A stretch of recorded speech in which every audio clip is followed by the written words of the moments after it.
Welcome to the Sinister side, where dark stories and hidden truths come to light.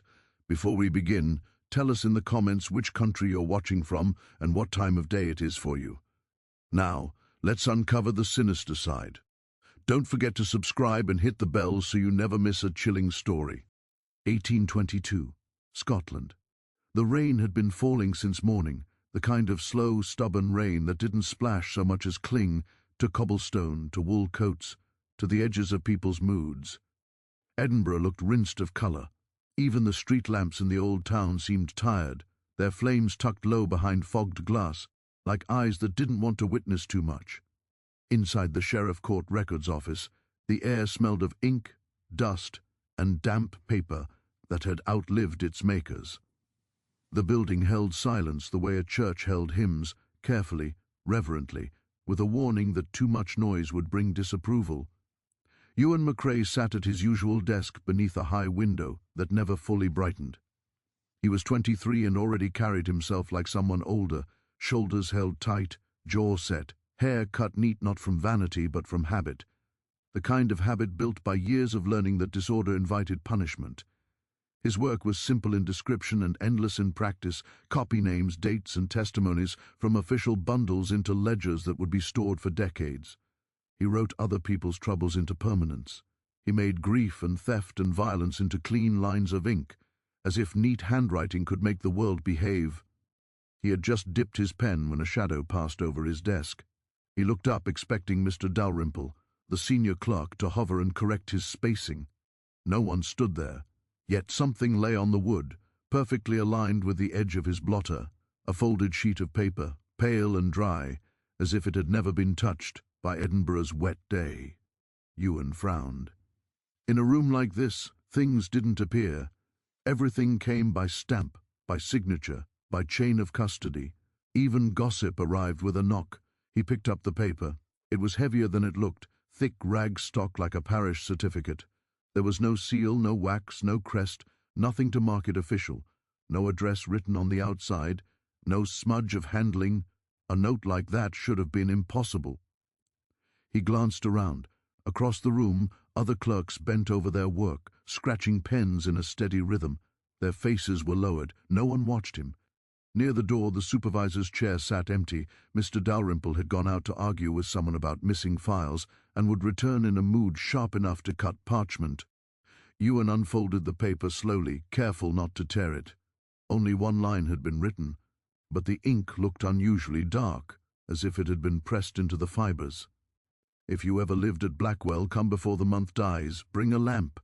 Ewan read it twice. His first thought was that it was a cruel joke. His second thought was worse, that it wasn't. He hadn't spoken the name Blackwell aloud in years. He hadn't written it. He hadn't even allowed himself to think it clearly, only as a blurred shape behind the eyes. Something he kept in the same place as childhood fevers and old bruises, real but unhelpful to revisit. Blackwell Orphanage, stone walls, thin blankets that always smelled faintly sour, the scrape of bowls, hymns sung without joy. His fingers tightened around the paper until it creased. He looked again at the handwriting. It wasn't familiar to him, yet it carried a certain steadiness, as if the writer had learned to write not in school, but in secret. McCrae. Ewan jerked slightly. Mr. Dalrymple had returned without sound, which was his way, an old man who took pride in arriving like consequences. "You've copied the McNair testimony wrong," Dalrymple said, sliding a finger across the ledger to point at a single word. "You've written barrel where it clearly says barrister." Ewan forced his eyes back to the page. "Yes, sir." Dalrymple's gaze flicked to the folded paper. "What's that?" Nothing," Ewan said too quickly, then steadied himself. "A personal note." Dalrymple sniffed, unimpressed. "Personal notes belong at home, not among the court ledgers." "Yes, sir." Ewan slipped. The paper beneath his blotter, but the movement felt like hiding a knife. Dalrymple moved on, muttering about modern clerks and their wandering attention. The scratching of pens resumed around Ewan as if nothing had happened. But Ewan couldn't return to the testimony. The words on the hidden paper burned behind his eyes. If you ever lived at Blackwell, who knew? How would anyone know? His time there had been brief, Only a season, perhaps two, after his mother died and before his father remembered to be a father again. No one in Edinburgh spoke about children who passed through orphanages. They were like stray cats, seen then forgotten. Yet someone had chosen him specifically. Come before the month dies. Bring a lamp. The phrasing bothered him most. It wasn't before the month ends, it was dies. A word chosen by someone who thought of time as something that bled and stopped. Ewan's pen hovered over the ledger, motionless. He told himself he would ignore it. He told himself it was nonsense. He told himself there were practical things to do, rent to pay, work to finish, quiet evenings to maintain. But the note had entered the room like a ghost and refused to leave. When the office bell finally signaled closing, Ewan packed his satchel with the days, copies, and made his way out into the rain. Edinburgh's streets were darker now, the sky pressing low like a lid. Horse carts rattled past, wheels slicing the puddles. A beggar called out near the wind, voice hoarse and thin. Ewan walked faster than he meant to, boots splashing, collar up. He lived in a small, rented room above a baker's shop on Canongate. The warmth of bread usually made the stairwell comforting.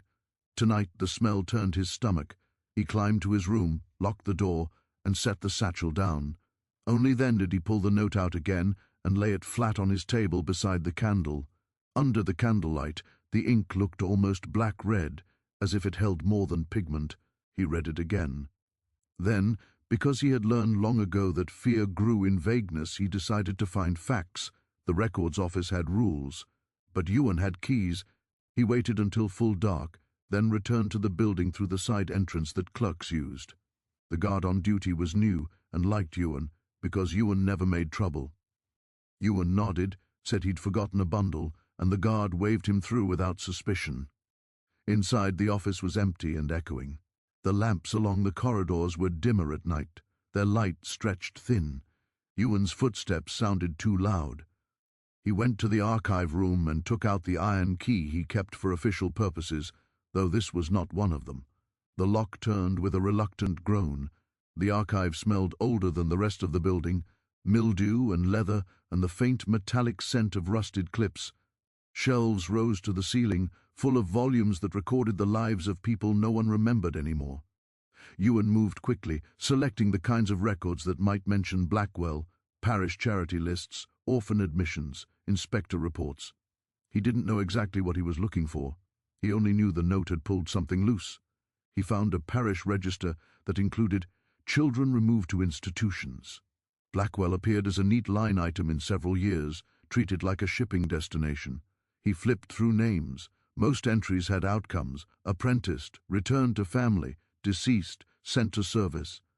But when he reached the year 1819, 3 years ago, he noticed something odd: a run of names, a line of children admitted to Blackwell in spring and summer. And then, nothing, no discharge, no death, no apprenticeship, no service placement, no note at all, just blankness where outcomes should be. At first, Ewan assumed the register keeper had simply been careless. Then he found another book. From a different office, a different hand. The same names were present, the same blank outcomes. His candle burned lower. He flipped again, checking older years, searching for patterns.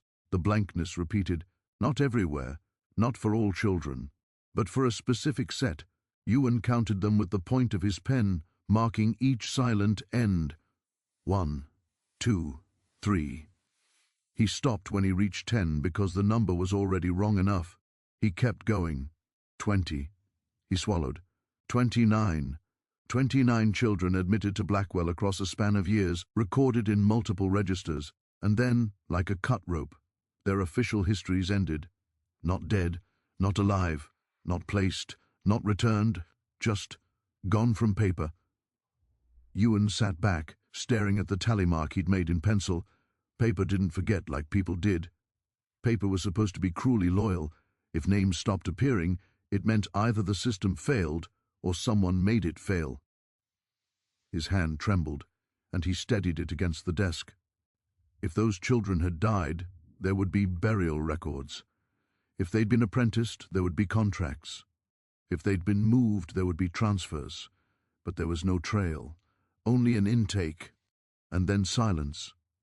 Ewan thought of Blackwell's halls, the way sound travelled too far, the way the matron's shoes always approached from behind, never in front, the way some beds were empty one day and no one asked why the next. He closed the registers carefully, returning them to their places as if any roughness might wake something. He locked the archive room again, then left the building with his satchel feeling heavier than paper should be. Back in his room, the rain tapped the window like impatient fingers. Ewan set the note on the table again and stared at it until the candle guttered. He tried to sleep. He did not. Every time he closed his eyes, he saw the blank lines in the registers where children's lives should have continued. He heard the phrase, "before the month dies," as if spoken beside his bed. Morning brought grey light and no relief. At the office, Ewan copied testimonies with hands that moved automatically while his mind paced elsewhere. He made no mistakes, because fear had always sharpened him, but the work felt unreal, like copying from a world that didn't matter. At midday, he folded the note into his pocket and made a decision that felt less like choice and more like surrender. He would go, not because he wanted to, not because it was sensible, but because now he knew something was wrong, and knowing without acting felt like cowardice. He finished his shift, collected his wages, and went to the market to buy supplies, a cheap oil lamp, a small flask of oil, a piece of bread and cheese. He bought a second candle as well, though he didn't know why. Habit, perhaps, or the old orphan instinct, always have one more light than you think you need. By late afternoon, he left Edinburgh. Taking the road north, the countryside opened up into wet fields and low hills. The rain eased into mist. Sheep stood like pale stones in the distance. Crows watched from fence posts, still and patient. Ewan walked for hours, boots sinking slightly with each step where the ground turned soft. His satchel rubbed his shoulder raw. The lamp knocked gently against his hip like a reminder. As the light began to fail, he reached a familiar stretch of land, the moorland that lay near Blackwell. The air here tasted different, more peat-heavy, more lonely. The wind came low over the grasses, whispering in a language that felt too old. Then he saw it. Blackwell Orphanage sat on a rise above bogland, its stone walls darkened with moisture, its windows narrow and mean. It looked less like a home and more like a fortress designed to keep things in. Ewan stopped at the edge of the path, staring. He had imagined it smaller. Perhaps his childhood memory had exaggerated it. But no, seeing it now, he realized memory had softened it. The place was larger than it had ever felt, and somehow colder. The main gate was iron, set into a low stone wall. It should have been locked. Ewan remembered chains. He remembered the gate's harsh squeal. Now a chain was there, a heavy one looped around the bars, but the lock looked wrong, not broken, not open, just loosely resting, as if it had been placed there for show, like a warning no longer enforced. Ewan approached slowly. His breath made faint fog. He reached for the gate, half expecting it to resist. It swung inward with a low, obedient creak. He froze. He looked at the chain again. It was still looped, still heavy. Yet the gate moved anyway, as if the iron no longer cared about its own constraints. A chill crawled up Ewan's spine. He stepped into the courtyard. The orphanage's front yard was a stretch of stone and mud, with a dead tree off to one side that looked struck by lightning long ago. Puddles lay in shallow dents, and each time Ewan stepped, the water trembled outward in rings, as if something beneath was listening for his weight. He approached the front door. The door was tall oak with iron strapping. He remembered that door. He remembered waiting behind it, hungry, while someone decided whether he was worthy of entry. Now, no one asked. No one knocked from inside. Ewan lifted his hand to rap the wood. Before his knuckles could touch, the door opened. Not suddenly, not violently. Slowly, as if someone had been holding it, waiting for the right second to let go. A thin wedge of darkness appeared inside the doorway. The smell that drifted out was old stone and stale porridge and something else, something faintly medicinal, like bitter herbs. Ewan's throat tightened. A figure stood in the doorway, an old woman in a plain grey dress, hair pulled back tightly, face lined not just with age, but with something heavier, watchfulness carved into skin. Her eyes were bright in the dim, too clear, too awake. She looked at Ewan as if she recognized him instantly. "Back already?" she said, voice soft and dry. Ewan swallowed. I received a note." The old woman tilted her head slightly, like listening beyond him. "Did you come alone?" "Yes." Her gaze lingered on his satchel, then on the oil lamp. "You brought it," she murmured, as if confirming something. Ewan's fingers tightened around the lamp handle. "Who are you?" The old woman didn't answer directly. Instead, she leaned closer until Ewan could see the pale veins beneath her thin skin. Her voice dropped to a whisper that felt wrong in the open doorway, like speaking in a place that demanded silence. "Don't say their names in the hall," she said. "The house listens." Ewan's stomach went cold. "Whose names?" The old woman stepped back, turning inward. She didn't gesture for him to follow. She simply walked away, and the emptiness beyond her felt like an invitation and a threat at once. Ewan hesitated on the threshold. The air behind him was damp but honest, wind and rain and open sky. The air inside Blackwell felt thick, like breath held too long. He stepped in. The door closed behind him with a sound that wasn't a slam but a decision, final, heavy, and impossibly certain. Ewan turned toward the dark corridor, oil lamp raised. Somewhere in the building, faint and far, something made a small sound, not a footstep, not a creak. A soft laugh, like a child trying not to be caught. Ewan's skin prickled, and the old woman's whisper returned in his mind, sharper now. "The house listens." Ewan stood with his back to the closed door, oil lamp lifted chest high. The flame inside the glass chimney steadied after its brief wobble, throwing a weak amber pool onto the corridor floor. The hall was narrower than he remembered, or perhaps the darkness made it feel that way, like the walls had crept inward over the years, tightening their grip on the space between them. The old woman had already vanished around the bend. Ewan could hear nothing of her steps. That was the first wrong thing. Even the lightest shoe should have made some sound on these bow. Ards. He inhaled, and the air tasted faintly of boiled oats and damp stone. Under it, thin as a thread, was a sharper note, medicinal and metallic, like pennies rubbed on herbs. It stirred something in him that he didn't want stirred. The memory of being sick here once, sweating under a blanket while the matron's shadow crossed the bed again and again without speaking. A small laugh echoed again, closer this time, then stopped abruptly as if someone had clapped a hand over a mouth. Ewan swallowed and began walking. Each step made the lamplight swing, and the shadows along the walls swayed like hanging bodies. The boards didn't creak under him the way they should have. They gave soft, dull responses, as if dampness had swollen them to silence. It felt less like walking through a building and more like moving through something that had grown around him. He passed the first door on the left, plain wood with a chipped knob. A thin line of light showed beneath it, too bright to come from any candle. As he neared it, the light dimmed, fading like breath being held.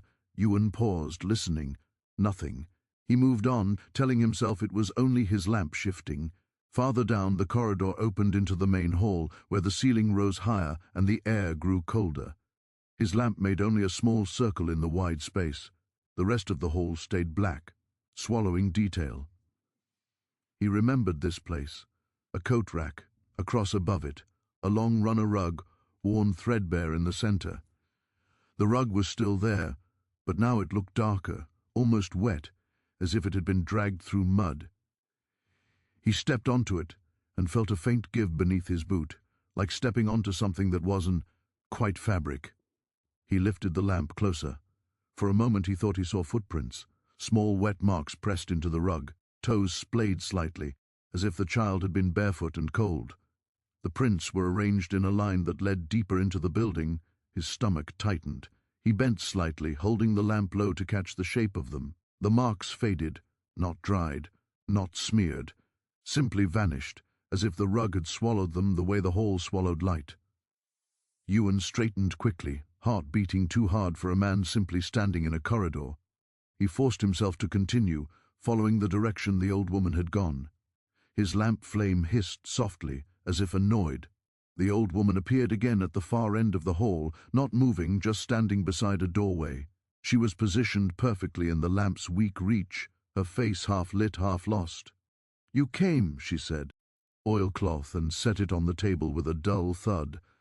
"My name is Dern," she said. "Mrs. Dern. I was matron here when this place was full." Ewan's mouth went dry. "You were the matron when I was here?" Her gaze flicked to him, sharp, quick, then away. "Briefly," she said. "Yes, you were the one with the split lip who refused to cry." Ewan's heart stuttered. He had not spoken of that moment to anyone. He had barely remembered it himself until now. "How?" he began. "I remember," she cut in. "You think we forget children. We don't. We forget our own guilt sometimes, but not your faces." Ewan swallowed. "Why did you send me a note?" Mrs. Dern placed her palm flat on the oilcloth-wrapped ledger. "Because the month is nearly dead," she said, repeating the strange phrasing with a kind of resigned bitterness. "And because this house has begun to wake." She unwrapped the ledger carefully, as if exposing something dangerous. The cover was worn leather. There was no title on it, no crest, no official mark. It looked like a personal notebook that had survived too long. Ewan leaned in. "What is that?" "The book they never showed the parish," she said. "The book that explains the missing lines." His throat tightened. "The missing children." She nodded once. 29. Ewan flinched at the number being spoken aloud. It felt too exact, too deliberate. Mrs. Dern opened the ledger. The pages were filled with neat entries, each line crisp. But there was something wrong immediately. Beside each child's name, written in a different ink, was a single word, repeated again and again. "Gift." Ewan's mouth went dry. "Gift to whom?" Mrs. Dern's fingers tightened around the edge of the page. "To the man who built Blackwell, the man whose money kept it standing, the man who demanded it stay private." Ewan stared at the word gift until it blurred. "The benefactor." Mrs. Dern's eyes sharpened. "Do you know of him?" "I know the name," Ewan admitted.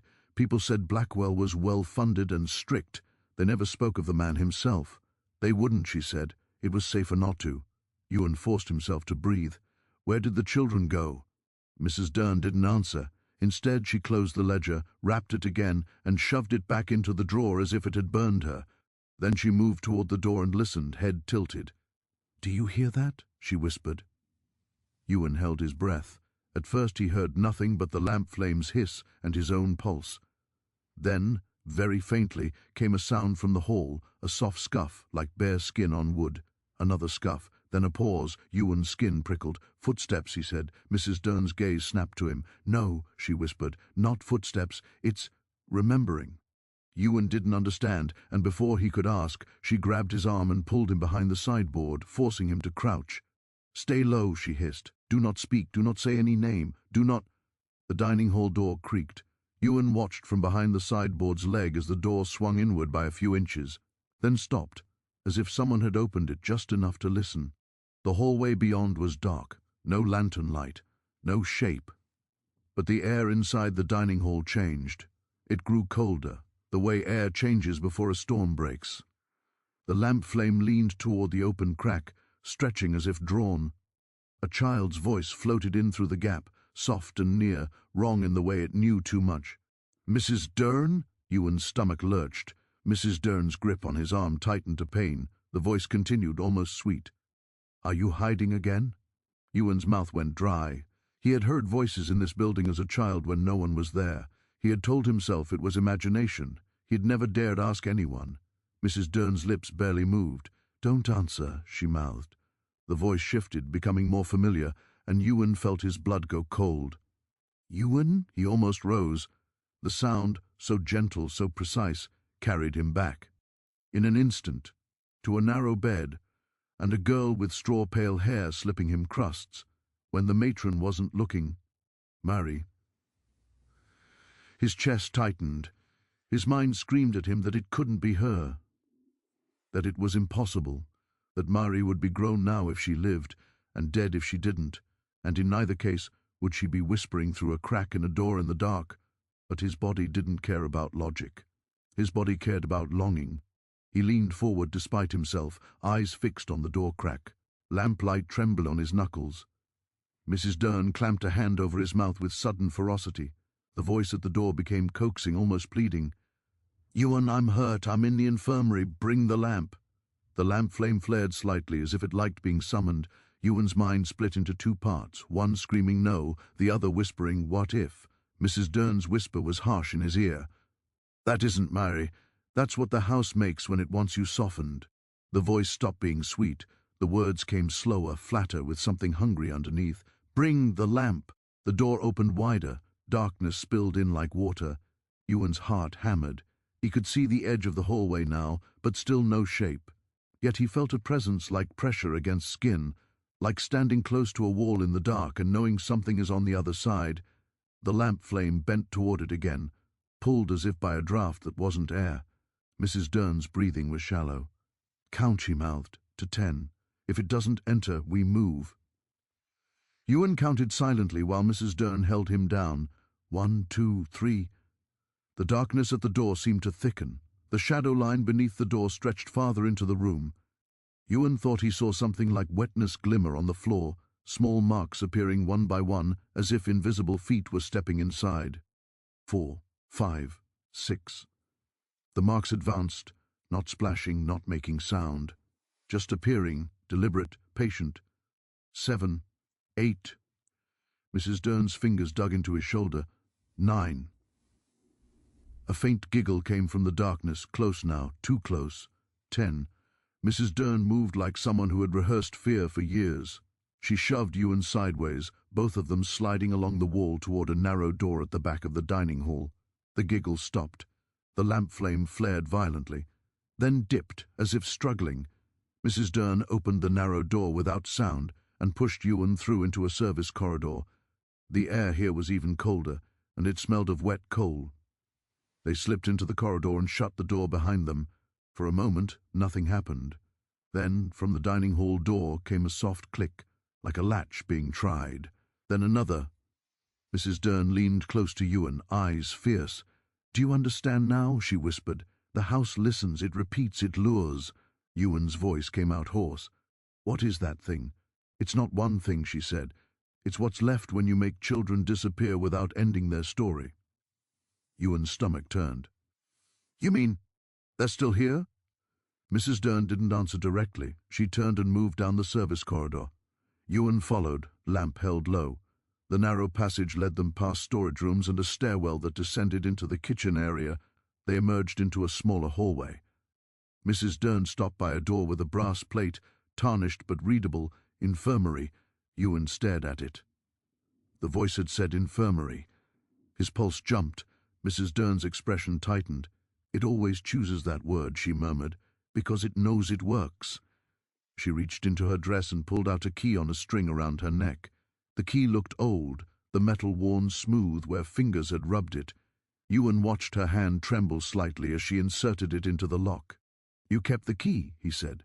"Some doors you keep keys for," she replied, "so you can pretend you still have control." She turned the key. The lock clicked.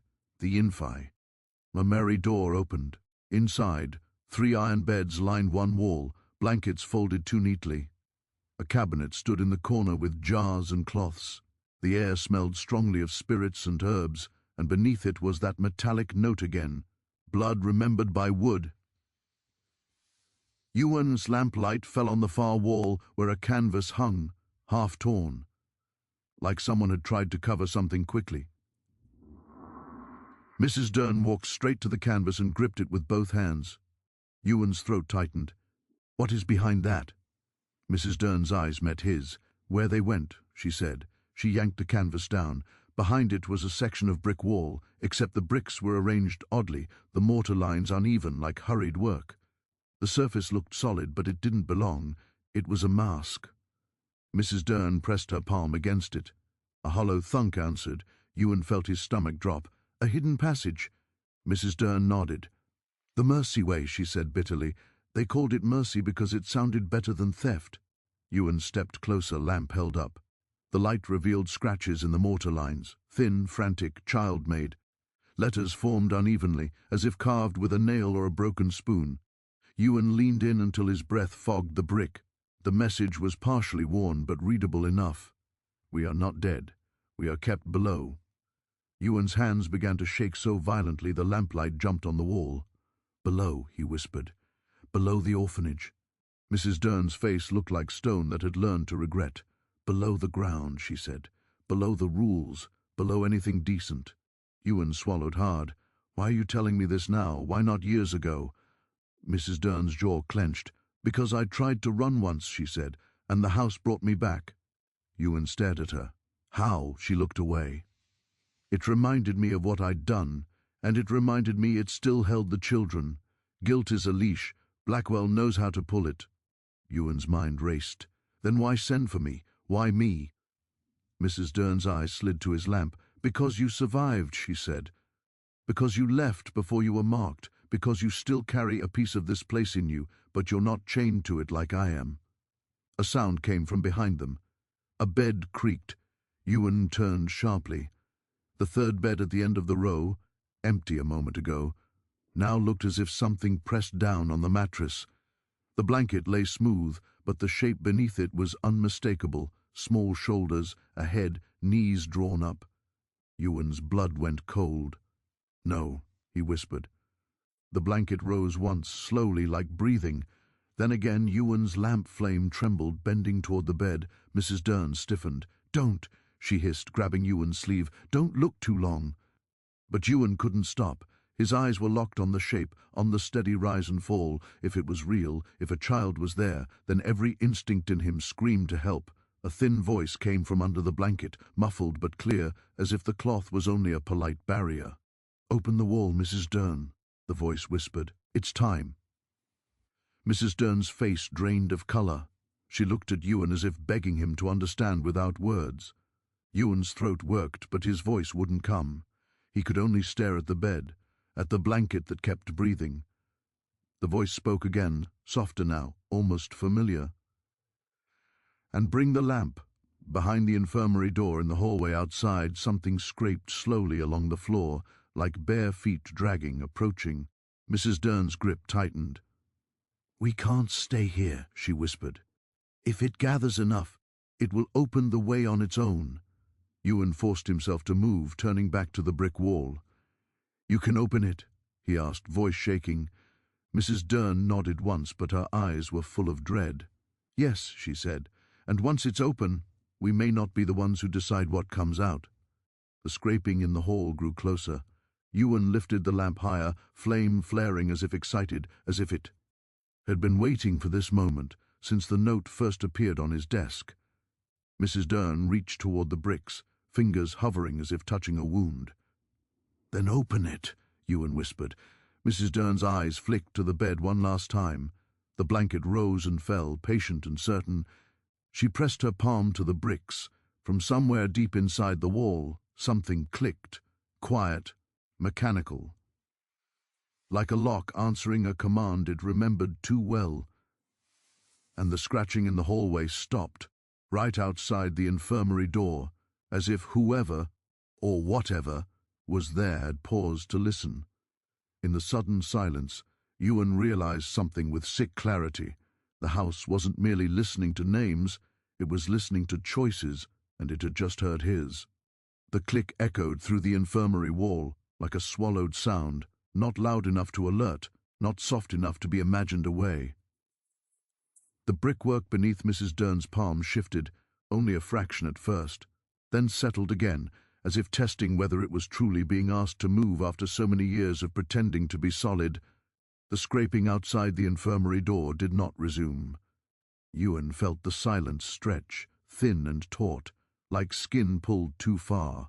His lamp flame leaned toward the wall now, no longer wavering but drawn with purpose, as if the opening behind the bricks were breathing it in. Mrs. Dern lowered her hand and exhaled slowly through her nose. It knows, she murmured. It always knows when the mercy way is about to open. Ewan swallowed. Then why hasn't it stopped us? Her eyes flicked toward the bed. The blanket rose, fell, rose again. Because, she said quietly, it wants to see what you'll do. She pressed the bricks again, this time in a deliberate sequence. Upper left, lower right, center, movements that had lived in her muscles long after she'd tried to forget them. The wall responded with a deeper shift. Mortar cracked softly like knuckles bending. A vertical seam appeared. Cold air poured through it, sharp and damp, carrying the scent of peat and something older, something that had never been meant to touch light. Ewan stepped closer, lamp raised. The seam widened slowly, revealing darkness behind it. Not empty darkness, but depth. Stone steps descended into it, curving out of sight. The hidden stair. Mrs. Dern's shoulders sagged, as if the years she'd carried finally pressed back down on her. "Once we step through," she said, "the house will no longer pretend this is a wall." Ewan glanced back at the bed. The blanket still breathed, patient, certain.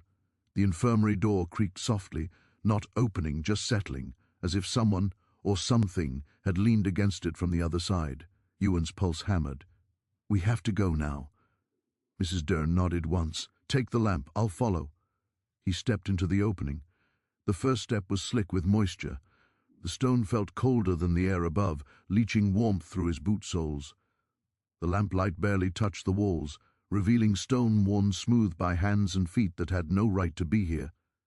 Behind him, Mrs. Dern hesitated only a heartbeat, then followed, pulling the infirmary canvas back into place as the bricks continued to part. The wall did not close behind them. It waited. They descended slowly, each step careful. The stairs spiraled tighter than Ewan expected, forcing his shoulder close to the wall.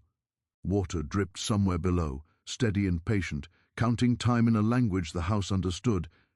As they went deeper, the air thickened. The smell of herbs faded, replaced by wet earth and iron. The lamp flame burned lower but steadier, as if it preferred this place.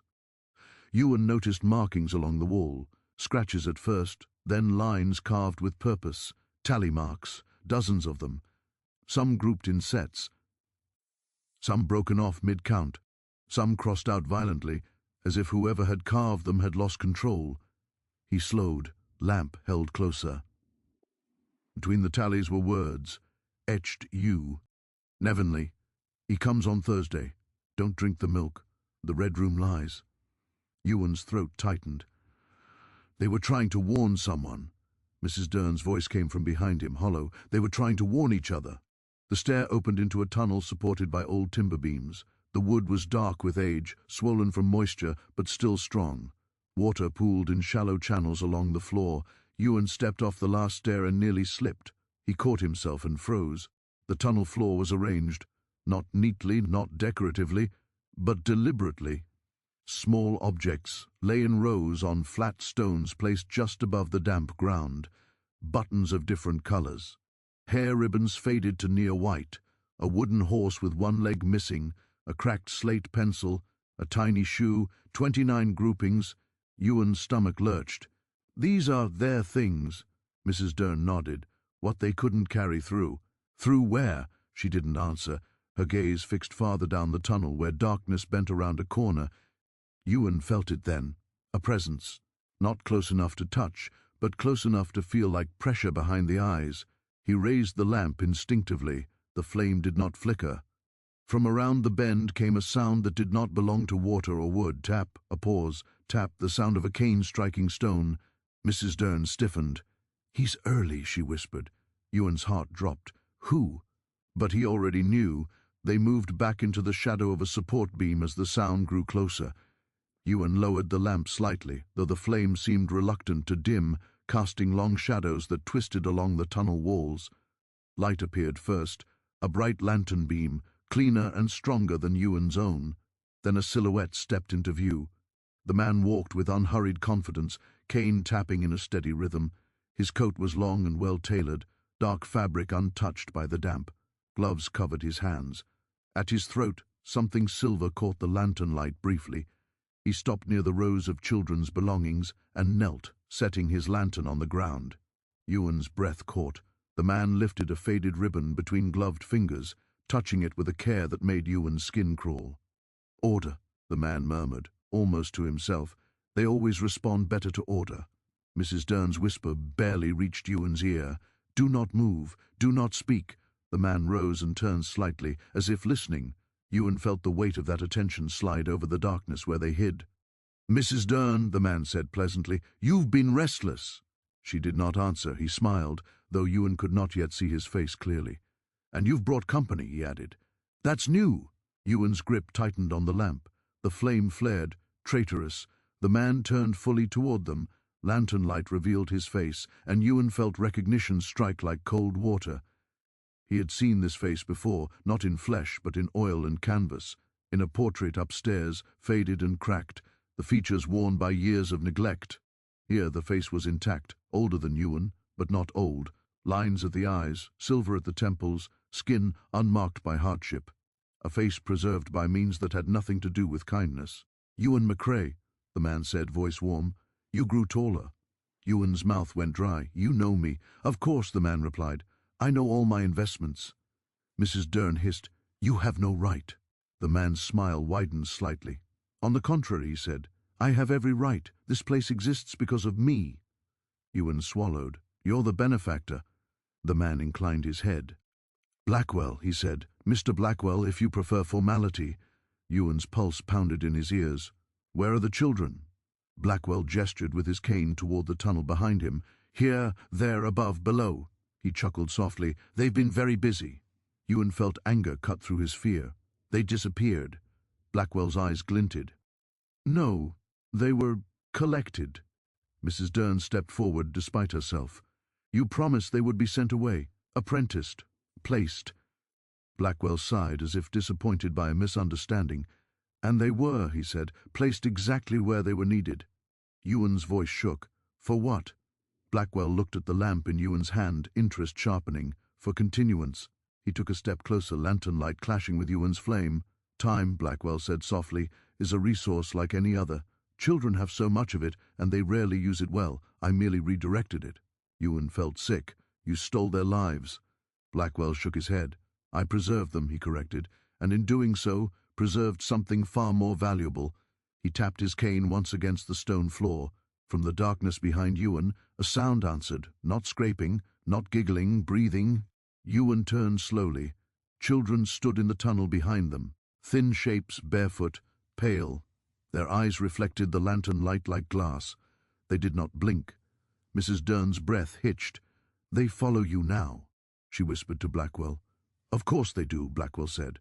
"I gave them purpose." Ewan's heart hammered. "Let them go." Blackwell laughed quietly. "And waste all that work?" He stepped closer, stopping just short of Ewan's lamp. "That lamp," he said. "You were told to bring it, weren't you?" Ewan didn't answer. Blackwell's gaze sharpened. "The lamp matters," he continued. "Not for its light, for what it carries." Ewan's skin prickled. "It's just a lamp." Blackwell smiled. "Nothing that enters Blackwell is ever just itself." He turned and gestured toward a stone archway farther down the tunnel. The children parted in perfect unison, revealing the opening. Above it was carved a symbol, an eye split by a vertical line. "The Red Room," Blackwell said reverently. "The last threshold. The place where gifts are prepared." Ewan's stomach twisted. "Prepared for what?" Blackwell's pleasant expression fell away, revealing something cold and calculating beneath. "For becoming keys." Ewan's blood ran cold. "Keys to what?" Blackwell met his gaze fully now. "To keeping the house alive." The tunnel seemed to tighten, the beams pressing inward. The children behind Ewan began to hum, a low, uniform sound that vibrated in his bones. Mrs. Dern's voice trembled. "You said he wouldn't come up here." Blackwell chuckled. "I said he wouldn't come alone." Ewan felt the lamp flame surge, growing brighter, hotter. It tugged forward, as if eager. Blackwell's eyes lit with satisfaction. "Yes," he murmured. "It remembers you." Ewan's thoughts raced. "You sent the note." "Of course," Blackwell said. "You left unfinished. That sort of thing irritates the house." Mrs. Dern grabbed Ewan's sleeve. "He wants you below," she whispered. "He always brings them below." Ewan stared at the archway, at the children, at Blackwell's expectant face. "And if I refuse?" he asked. Blackwell tilted his head. "Then the house will find another way to collect what it's owed." The hum grew louder. The children's eyes did not leave Ewan. Blackwell stepped aside, gesturing politely toward the archway. "Shall we?" he said. Ewan felt something shift inside him. Not courage, not bravery, but a hard, quiet refusal to be moved like a piece on someone else's board. He tightened his grip on the lamp. "I want to see them," he said. "All of them. Alive." Blackwell's smile returned, slow and dangerous. "Then you will," he said. "But understand this, Ewan McCrae. Once you cross that threshold, you belong to the Red Room until it decides otherwise." Behind them, one of the children spoke, voice thin but unmistakably real. "Don't let him take the light." Ewan turned sharply. A girl stepped forward from the line, straw-pale hair hanging loose around her face. Her eyes were too old, too heavy. Myri, Ewan breathed. Blackwell's pleasant mask cracked just for an instant, and in that instant the lamp flame leapt higher, casting the Red Room's symbol into sharp relief. An eye that was no longer closed. The house had heard them, and it was listening very closely now. The hum did not grow louder. That was the first thing Ewan noticed. It stayed exactly as it was, low even, vibrating through stone and bone alike, like a sound held in place by will rather than lungs. The children did not move closer. They did not retreat. They simply remained, eyes fixed, bodies aligned, waiting for something that had not yet been decided. Blackwell did not rush him. That, too, was wrong. He stood beside the archway with the patience of a man accustomed to outcomes arriving eventually, his cane resting lightly against the stone as if it were part of the tunnel itself. The red-stained symbol above the arch seemed darker now, the carved eye catching the lamp's glow and holding it. Ewan tightened his grip on the lamp. The flame was no longer merely burning. It pulsed, slowly, deliberately, as if responding to the hum rather than feeding it. Heat licked against his knuckles, not painful, but insistent. Mary stood just behind the line of children, her form clearer now than it had been a moment before, as though speaking her name had anchored her. She looked at Ewan without blinking, her expression not pleading but urgent, like someone who had already screamed and learned it was useless. "Don't go in yet," she said. Her voice cut through the hum without breaking it. Blackwell's eyes flicked toward her, irritation sharpening his features. "You shouldn't be able to speak," he said mildly. Mary didn't look at him. "You said that before," she replied, "and it didn't stay true." Ewan's pulse spiked. "Mary, what is this place?" She glanced at the archway, "Where the house keeps its promises." Blackwell chuckled softly.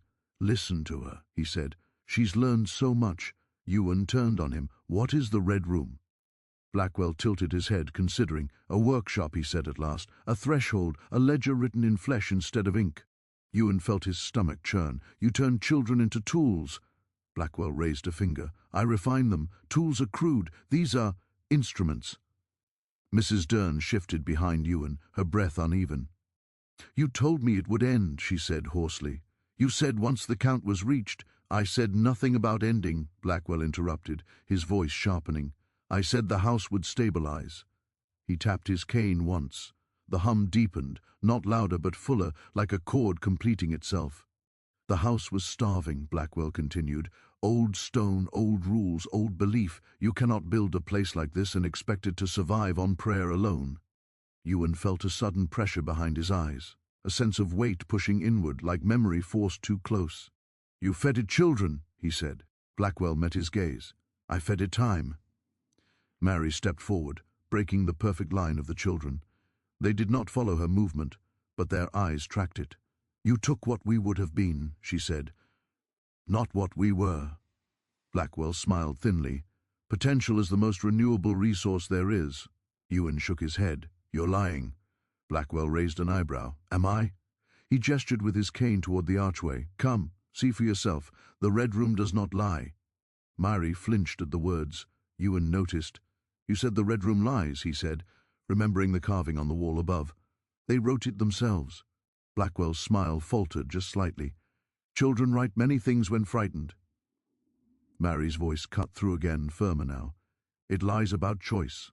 The lamp flame surged. Ewan felt it tug forward, not toward the archway, but toward Blackwell. Blackwell noticed. His gaze dropped to the lamp with renewed interest. "Ah," he murmured, "you feel it too." Ewan's jaw tightened. "Feel what?" "The weight," Blackwell said. "The recognitio." "Then, the house remembers you." Mrs. Dern gasped softly. "No." Blackwell stepped closer, lowering his lantern so its light mingled with Ewan's flame. For a moment, the two lights warred, shadows colliding and splitting. "You were never marked," Blackwell said. "Taken too soon. Returned to the world half-formed. That sort of thing irritates a structure like this." Ewan felt something twist in his chest. "I was 5, and still unfinished," Blackwell replied. "You left with time intact." Mary grabbed Ewan's sleeve. Her hand was cold but solid. "That's why he called you back," she whispered. "You're loose." Blackwell nodded approvingly. "Exactly." The children's hum shifted, becoming almost expectant. "You want me in the Red Room," Ewan said slowly. Blackwell inclined his head. I want you where you belong. And if I refuse... Smile thinned. Then the house will choose another way to balance itself. Ewan looked at the children. What happens to them? Blackwell followed his gaze. They remain. They sustain. They listen. Ewan's throat tightened. Forever. Blackwell shrugged. Time is relative. Mary's grip tightened painfully. He's lying again. Ewan met her eyes. Tell me.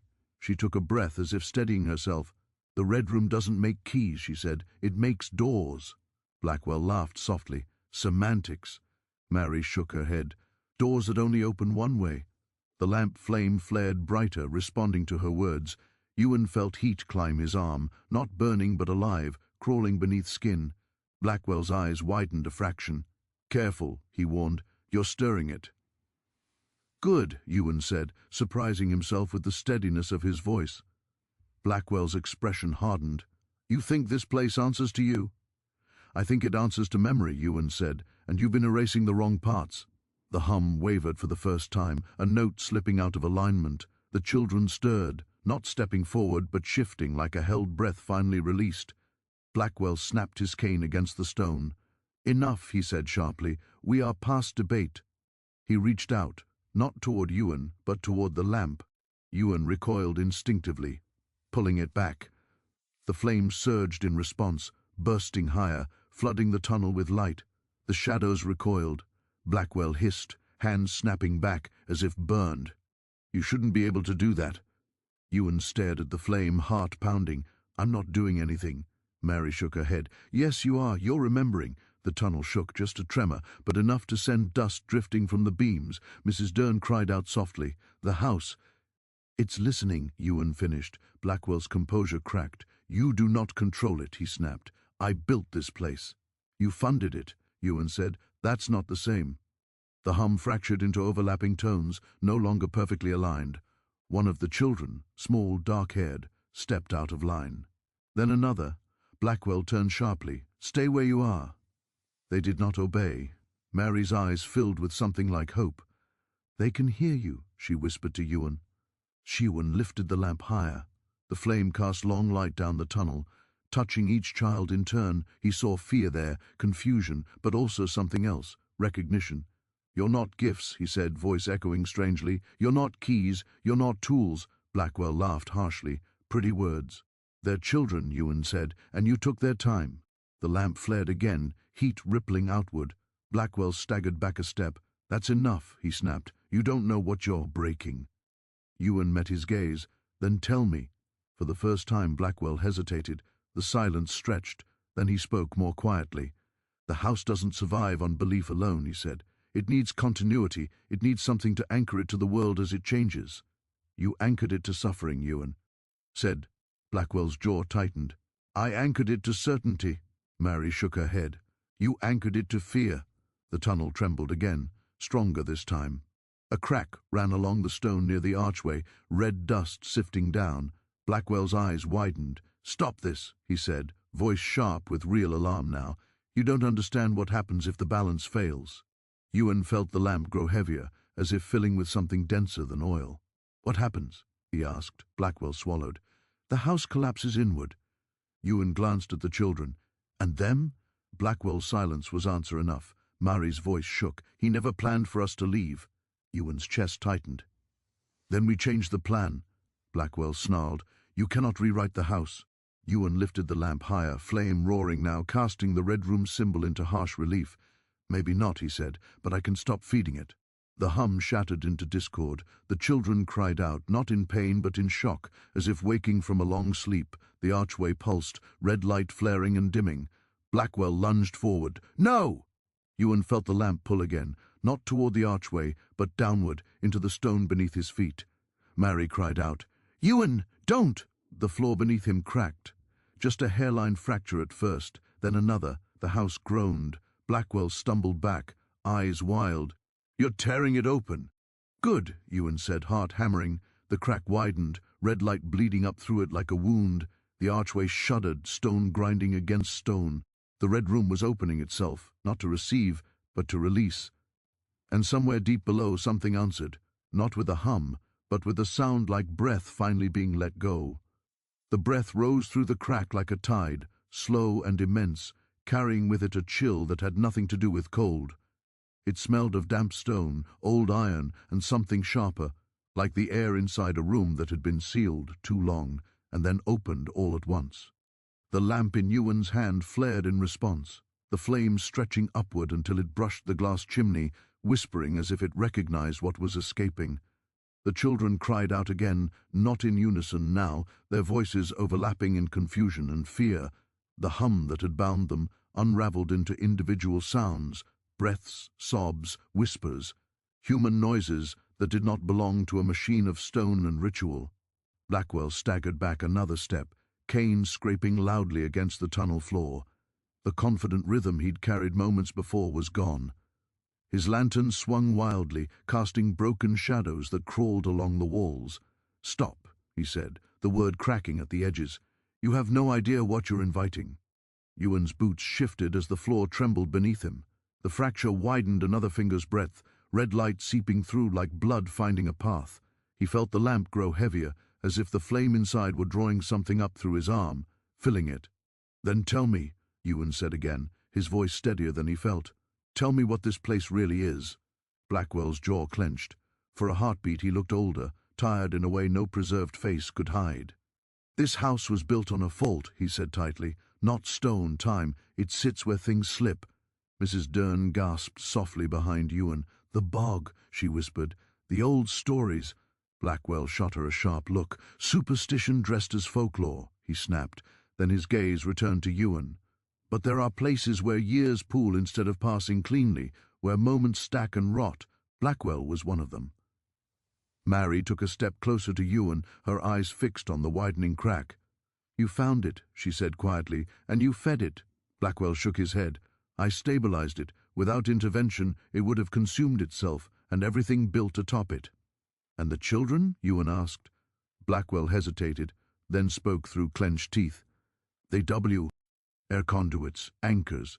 They held the excess." Ewan felt something twist in his chest. "You used them to plug a wound."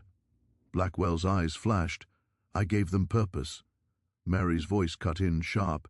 "You took our futures and poured them into the stone." The crack widened again, a low groan rolling through the tunnel. The archway pulsed, red light throbbing in time with the children's ragged breathing. "Enough," Blackwell said, panic edging his voice now. "If the fault opens fully—" "What?" Ewan pressed. Blackwell swallowed. "Time doesn't pour out cleanly. It tears, it folds, it devours what can't hold shape." The children recoiled slightly, instinctively pressing closer together. Ewan felt the weight of the lamp intensify, the flame roaring brighter, no longer content to merely burn. "And you think keeping them trapped was better?" Ewan said. Blackwell opened his mouth, then closed it. Silence answered.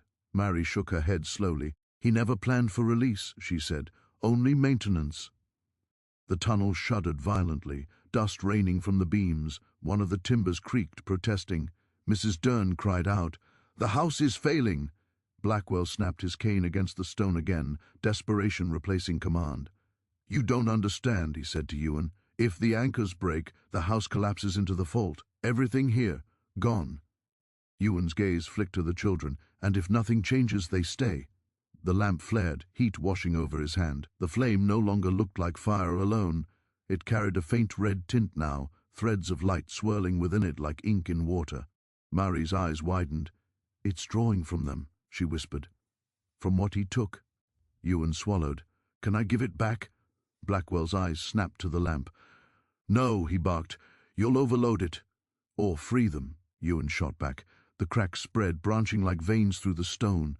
The archway's red glow surged, then flickered. Blackwell lunged forward suddenly, reaching for the lamp again. "You will doom us all." Ewan twisted away, instinct and something deeper guiding him. The lamp swung wide, its flame flaring so bright the tunnel washed white for a heartbeat. Blackwell screamed, not in pain but in shock, as the light touched him. He staggered back, clutching his chest, face contorting as if something inside him had been yanked loose. What did you do?" he gasped. Ewan stared at the lamp, heart pounding. "I don't know." Mary stared too, awe cutting through her fear. "It's taking back what he stored in you." Blackwell collapsed to one knee, cane clattering away. His lantern fell, rolling until it struck a stone and went out, plunging half the tunnel into shadow. The children cried out again, louder now, their forms shimmering faintly, as if their outlines were loosening. Mrs. Dern grabbed Ewan's arm. "This is wrong," she said, panic rising. "If the house falls—" Ewan looked at her. It was already wrong. The floor cracked with a sharp report, the fissure splitting wider. Red light surged up, bathing the tunnel in a bloody glow. From the depths came a sound like stone grinding against stone, mixed with something else, a layered echo of voices, too many to count, whispering at once. The fault was opening. Blackwell dragged himself backward, eyes wild. "You'll tear the seam," he shouted. "There won't be anything left to hold them." Mary turned to Ewan, fear and resolve mingling in her gaze. "He's right about one thing," she said. "The house is the only shape that's been holding us together." Ewan's heart sank. "Then what do we do?" Mary took a breath she didn't need. "We choose." The lamp flared again, responding to her words. Blackwell laughed weakly, hysteria edging his voice. "Choice," he rasped. "You think choice matters here?" Ewan met his gaze. "It does now." The crack widened into a jagged opening, red light pouring out in a steady stream. The children began to sway, some crying, some react. Hing toward Ewan, others shrinking back. Mrs. Dern sank to her knees. "I never meant for this," she whispered. Ewan knelt beside her briefly. "You meant to stop it," he said. "That counts." The whispering from below rose to a crescendo, voices overlapping, not pleading, not commanding, waiting. Ewan stood. The lamp felt like an anchor in his hand, pulling downward, toward the opening. He felt images flash through his mind, children running, growing, aging, lives that should have unfolded but had been compressed into fuel. Mari stepped to his side. "If you open it fully," she said softly, "the house won't be able to hold us anymore." Ewan nodded. "And if I don't?" She met his eyes. "We stay." Blackwell laughed bitterly. "And when the fault swallows the village, the fields, the world beyond your sentiment?" Ewan turned to him. "You don't know that." Blackwell's voice dropped to a whisper. "I know enough." The tunnel shook again, beams groaning. A support cracked, splintering. Mrs. Dern screamed. Ewan raised the lamp, heart hammering. The flame roared, filling the space with heat and light, red threads swirling violently now. "Listen," he said, voice echoing strangely. "All of you." The children looked at him, really looked, some with hope, some with terror. "I can't promise what's beyond," Ewan said. "But I can promise this. It won't be him," Blackwell snarled. "You arrogant—" Ewan swung the lamp downward, not striking the stone but opening the glass chimney with a sharp twist he didn't remember learning. The flame leapt free. It did not fall. It surged downward into the crack like a living thing, light pouring into the fault. The whispering exploded into sound, voices shouting, laughing, crying, as if centuries were being uncorked at once. The red glow flared blindingly bright. The children screamed, not in pain but in release, as their forms blurred, outlines stretching, then snapping back into clearer shapes. They staggered, coughing, hands clutching at their chests as if something heavy had been lifted. Blackwell howled as the light struck him full on. His body convulsed, face aging rapidly, lines carving deep as years tore through him. He clawed at the stone, nails scraping. "No," he gasped. "I held it." The fault roared, stone cracked. The archway split, chunks falling inward. Mrs. Dern covered her face, sobbing. Ewan grabbed Mary, pulling her close as the ground lurched violently. The tunnel walls seemed to bend, shadows warping, light twisting into impossible angles. Then, abruptly, the roar cut off. Silence slammed down, heavy and complete. Ewan opened his eyes. The red light was gone.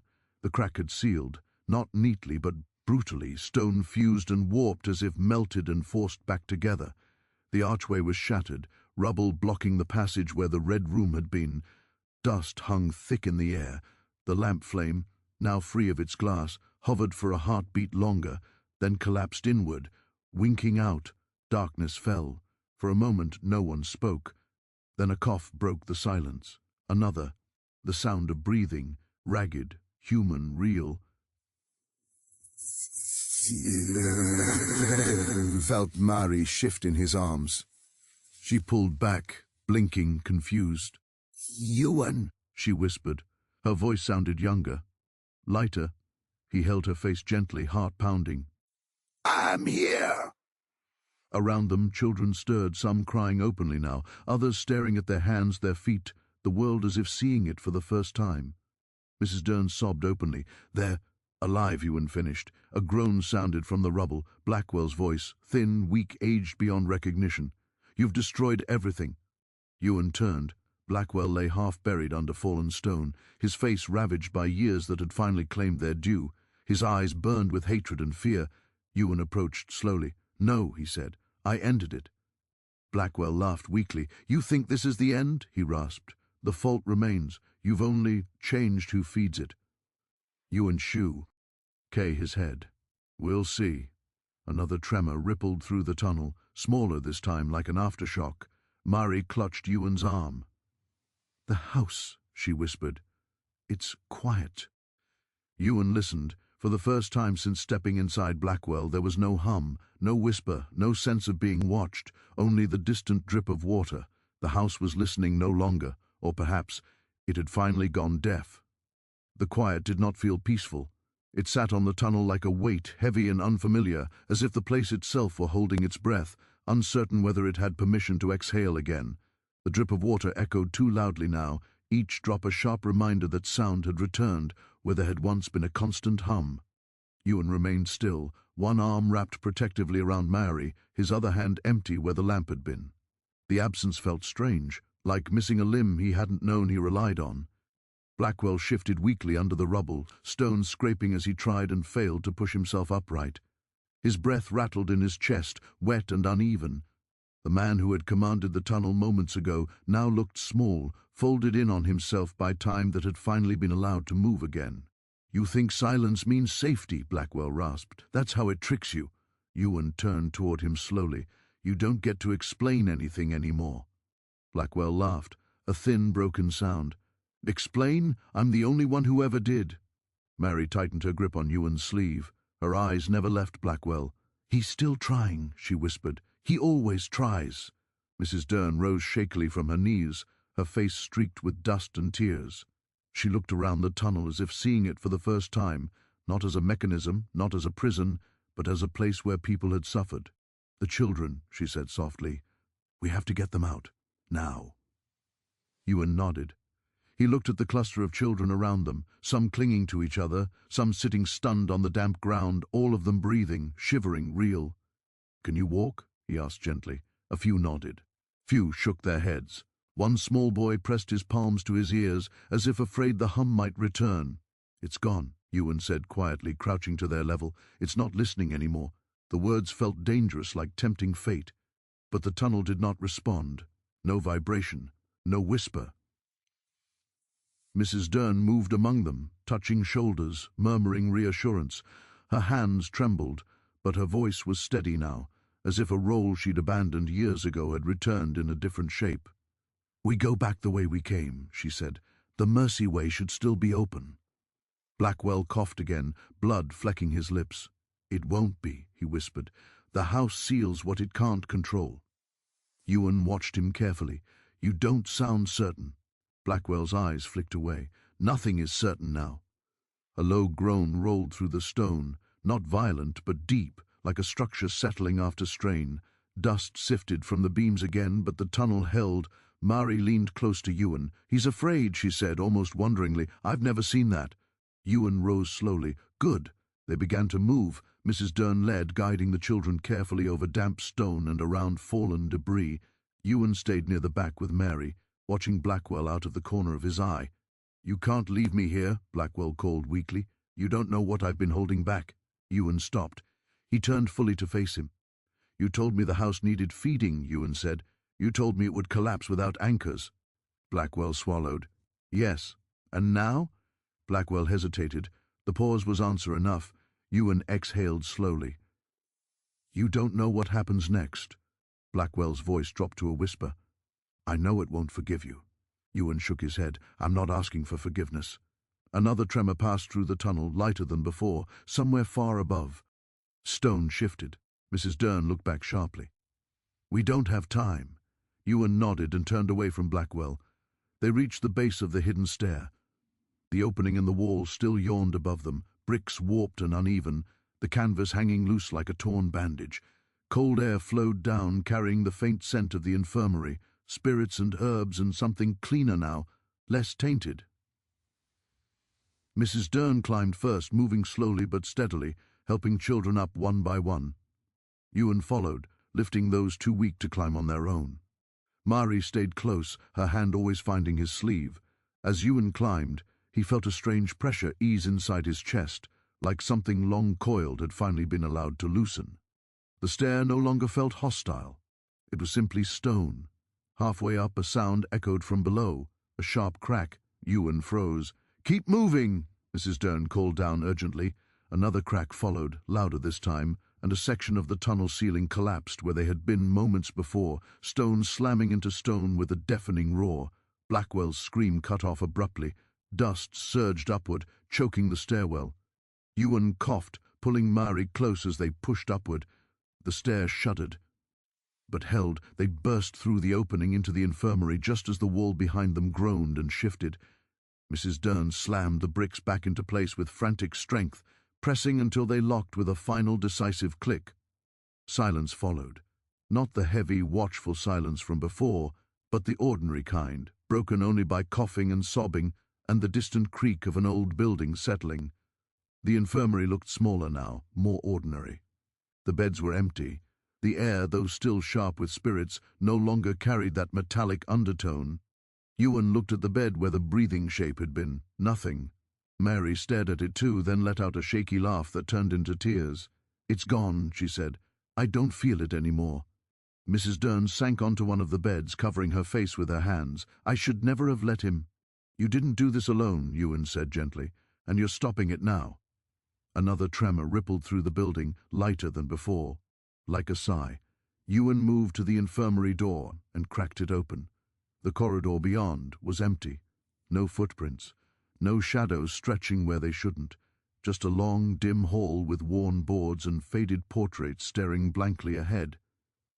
"They're gone," he murmured. Mary stepped beside him, peering out. "The house feels hollow." Mrs. Dern looked up sharply. "Hollow?" Mary nodded slowly. "Like it lost something it thought was part of itself." Ewan's stomach tightened. Or like it lost something that was filling a wound. They guided the children into the corridor, keeping them close. As they moved, Ewan noticed small details he'd missed before. The chipped paint, the cracked plaster, the way the building felt older now. Truly old, not preserved by something unnatural. They reached the main hall. "God sees all" still loomed above the hearth, but the words looked less commanding now, more like a relic of belief rather than an active threat. One of the children, a girl with dark braids, looked up at it and frowned. "Is that true?" she asked quietly. Ewan hesitated, then answered honestly, "I don't know." They moved toward the front door. The dead tree outside scraped faintly against the stone in the wind. Rain tapped gently on the roof. Mrs. Dern reached the door first and placed her hand on it, pausing as if afraid it might refuse to open.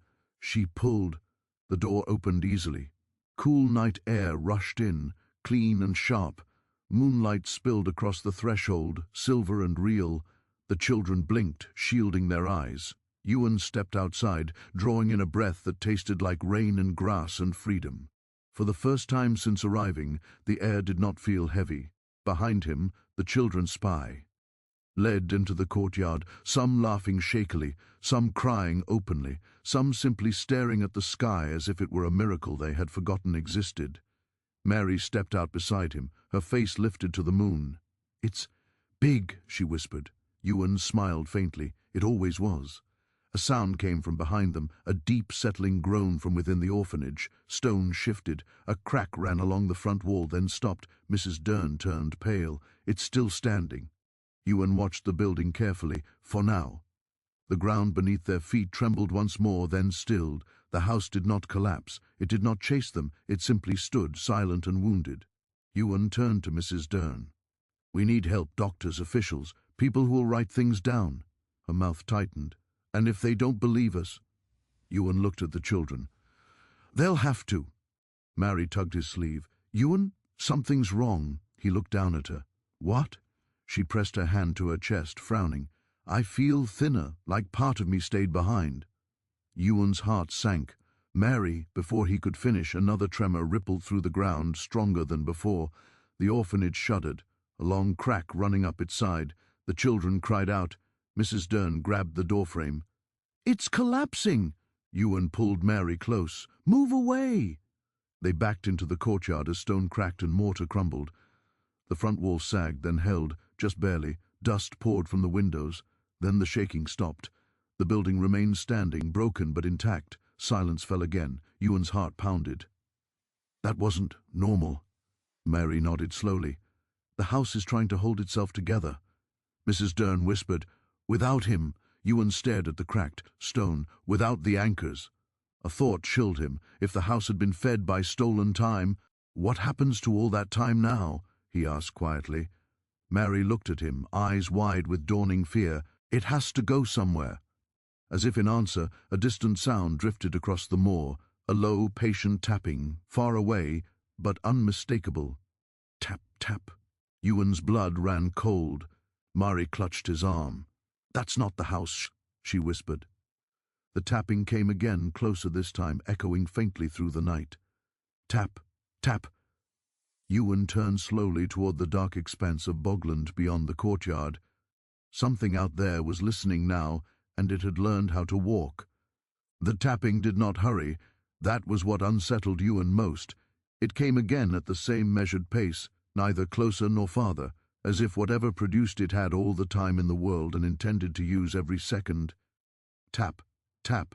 The sound carried across the bog, muffled by mist yet unmistakably deliberate, like wood against stone, or bone against earth. The children pressed closer together instinctively, their earlier cries giving way to a shared, breath-held silence. Even the youngest seemed to understand that running without knowing where would be worse than standing still. Mrs. Dern's hand trembled as she gripped the doorframe. "That isn't possible," she whispered. "The vault was sealed." Mary shook her head slowly. "Not sealed," she said. "Closed. There's a difference." Ewan stared into the dark beyond the courtyard.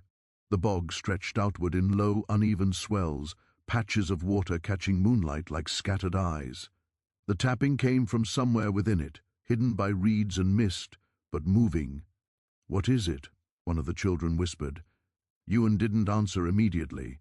His mind raced through everything Blackwell had said, everything he had not said.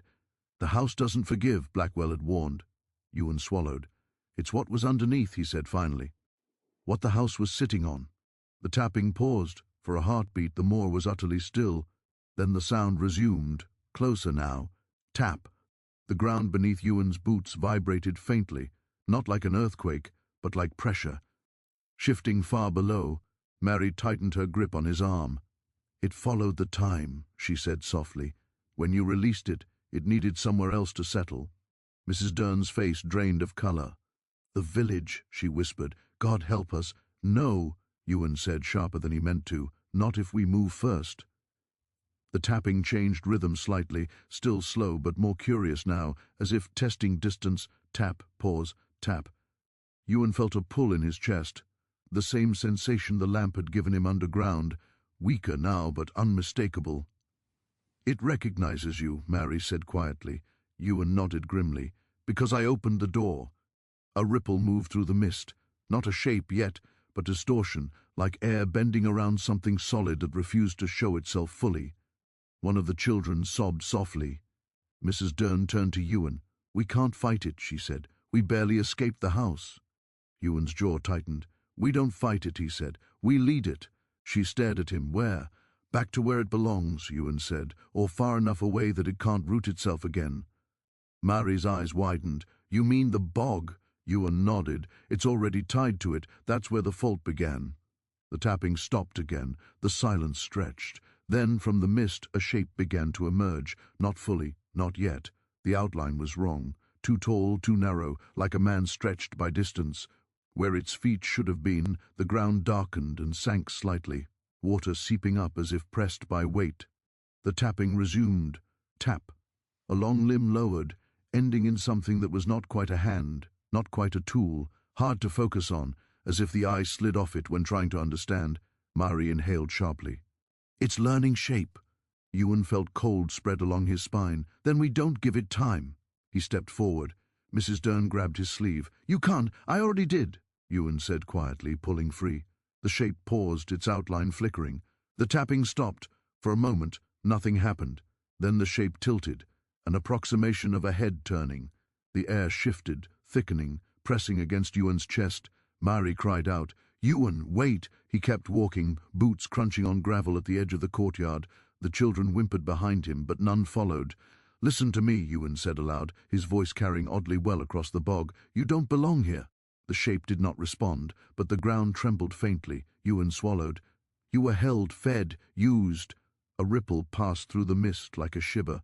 You don't need to be, Ewan continued. Not like that. The tapping resumed, faster. Now, tap. Tap. The shape took a step forward, bog water rippling outward. Mari's voice trembled behind him. It's drawn to certainty, she said. That's what he fed it. Ewan nodded slightly, not turning. Then we give it something else. He stepped fully onto the bog. The ground squelched beneath his boot, cold water seeping in. The pull in his chest intensified, like a rope tightening. Mrs. Dern screamed his name. Ewan raised his hands slowly, empty, palms open. You don't need anchors, he said. You don't need children. The shape loomed closer now, its outline sharpening just enough to be terrifying. Where its face might have been, there was only darkness, depth without bottom. Tap. The sound echoed inside Ewan's skull. You need an ending, he said softly, not a feeding. The shape froze. For a heartbeat, Ewan felt something press against his mind. Not words, not images, but weight, pressure, an ancient insistence on continuation. Ewan's knees buckled slightly, but he held his ground. You were never meant to last forever, he whispered. Neither was the house. The pressure wavered. Behind him, Mari stepped forward despite Mrs. Dern's attempt to hold her back. Ewan, Mrs. Dern cried. Mary's voice cut through the mist.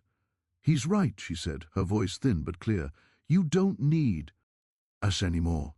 The shape quivered. Ewan felt something loosen inside his chest, as if a knot were being carefully untied. We'll remember you, he said, but we won't feed you. The tapping slowed. Tap, pause, tap. Then, hesitation. The shape began to sink, not collapsing but withdrawing, as if reconsidering its form. The mist thickened around it, swallowing edges. Ewan staggered as the pressure eased, dropping to one knee in the cold water. Mari rushed to him, grabbing his shoulders. Ewan, I'm all right, he gasped. I think it's listening. The shape retreated another step, its outline blurring, losing definition. The tapping faded, becoming distant, then muffled, then gone. The bog stilled. Silence returned, real silence this time, empty of intent. Ewan sagged forward, hands sinking into wet earth. Mari held him upright, her own breath shaking. Mrs. Dern and the children watched from the courtyard, frozen.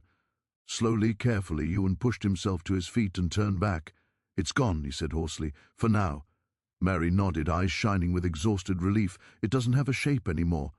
They made their way back to solid ground together. As Ewan stepped onto the courtyard stone again, his legs nearly gave out. Mrs. Dern rushed forward, steadying him. You shouldn't have done that, she said through tears.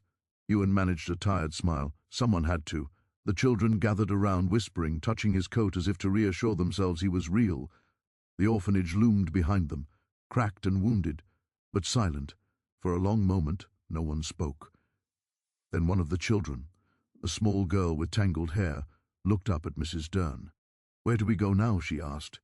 Mrs. Dern looked helplessly at Ewan. He took a deep breath. Somewhere with light, he said. Somewhere with people who will write your names down and keep them written. Mari squeezed his hand. And you? Ewan glanced back at Blackwell Orphanage, its windows dark, its doors open like a mouth that had finally learned to close. I stay long enough to make sure it doesn't wake again, he said. Then I follow. A faint crack echoed from within the building, not violent, final. A stone slipped free from the upper wall and shattered in the courtyard. The house settled. Mrs. Dern crossed herself. It's over, she whispered. Ewan wasn't sure that was true, but as the moon broke fully through the clouds and light washed over the broken stone, one thing was certain. Blackwell Orphanage was no longer listening, and whatever had learned to walk in the dark had chosen, for the moment, to lie down again. Far beneath the bog, something shifted once, then went still, Far beneath the bog, something shifted once, then went still. The stillness held. Ewan stood in the courtyard long after the children's whispers faded into exhausted murmurs. Moonlight pooled in the cracks of the stone like water finding old paths. The orphanage behind him no longer breathed. It did not lean toward him. It did not echo his thoughts back at him. It was only a building again, wounded, emptied, and finally ordinary. He let himself believe that for a moment. Then the wind changed, not sharply, not violently, just enough to carry the smell of peat and wet grass across the yard. The children drew closer together without being told, their bodies remembering something their minds were too tired to name. Mrs. Dern watched the house with the wary attention of someone who had lived too long under rules that shifted when you weren't looking. Mari leaned against Ewan's side. She was breathing easily now, but her fingers kept flexing, as if testing their own reality. "Do you feel it?" she asked quietly. Ewan closed his eyes. There was no pull in his chest anymore, no tugging thread, no sense of being counted or measured. "I feel tired," he said, "and human." Mary laughed softly at that, a sound so small and sincere it almost hurt. "That's nay. For me." Mrs. Dern straightened, smoothing her dress with hands that still shook. "We must leave," she said, "before dawn, before anyone else comes." Ewan nodded. "We'll go to the village first," he said. "The magistrate, the doctor, fall that smelled of soil and renewal." He stepped outside. The village lay quiet, lamps dimmed, windows dark. The bog stretched beyond, mist rising gently as the rain fell. Ewan watched it for a long time. There was no tapping, no movement, only water finding water. He exhaled. Behind him, Mary appeared, wrapped in a blanket, her hair damp with rain. "You're looking for it," she said. He didn't deny it. "I want to be sure." She stood beside him. "Some things don't end," she said softly. "They just stop being hungry." Ewan considered that. "And if it wakes again?" Mary met his gaze. "Then it won't be alone anymore." The rain softened, then eased. Days passed. Officials came and went. Stories spread. Blackwell Orphanage was sealed, investigated, then quietly dismantled piece by piece. Stone was carted away. The land beneath was drained and examined and declared unstable. No one built there again. The children were placed where they could be. Some reunited with family. Some went to homes that tried their best and sometimes failed. None returned to Blackwell. Mrs. Dern remained in the village, smaller somehow, without the house leaning on her. She worked in the infirmary, careful and kind, her penitent energy turned toward mending rather than maintaining. Ewan stayed longer than he planned. He wrote reports. He corrected records. He ensured the blank lines were filled, not with excuses, but with names and dates and truths. One evening, as the sun set red over the moor, Mary sat beside him on the low stone wall near the road. "You could go back to Edinburgh," she said. He nodded. "I could. Will you?" He thought of the records office, of ledgers that waited to be filled. He thought of the note that had appeared where it should not have been. "Eventually," he said, "but not yet." She smiled. "Good." He glanced at her. "And you?" She looked out over the bog. "I want to walk," she said. "I want to see what time does when it's allowed to pass." Ewan felt something like pride swell in his chest. "You should." They sat in silence, watching the light fade. Far away, deep beneath the peat and water, something ancient rested, not dreaming, not listening, simply existing in a way that did not require taking. Time moved on. It did not die, and for the first time in living memory, it belonged to the children who had been denied it. The end.